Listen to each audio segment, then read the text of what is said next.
poder de los aceites esenciales.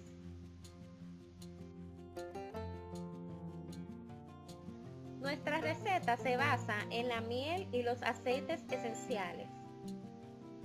Usted sabe mucho sobre la energía de la miel. La miel es un increíble impulsor de la inmunidad y reviste su garganta perfectamente. Utilícelo para disfrutar de un alivio temporal y obtener ese impulso sano inmediatamente. El aceite esencial de limón es completamente natural y seguro. Mejora la función de tu sistema linfático y mata las bacterias desagradables. El aceite esencial de incienso ayuda al cuerpo a eliminar el exceso de moco y catarro, mientras limpia sus vías aéreas. El aceite de menta pimienta funciona como un descongestionante natural y analgésico.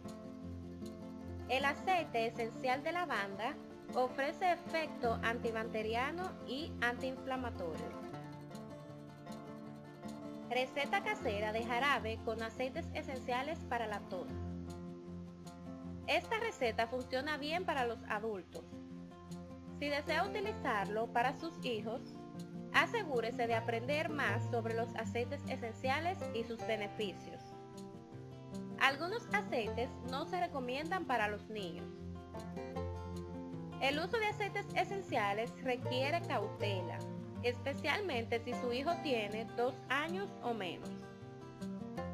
Ingredientes: 1 taza de miel, 5 gotas de aceite esencial de limón,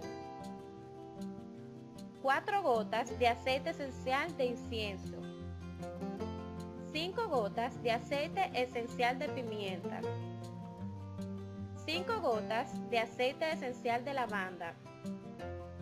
Utilice una jarra de vidrio para unir todo. Preparación: añada la miel a su vaso y caliente en baño María.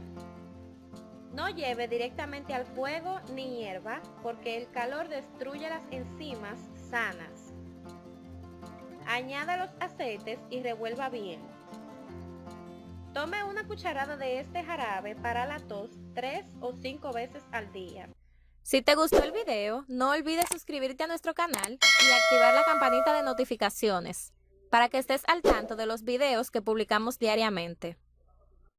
Si deseas más información sobre este artículo, visita nuestra página web debajo de este video.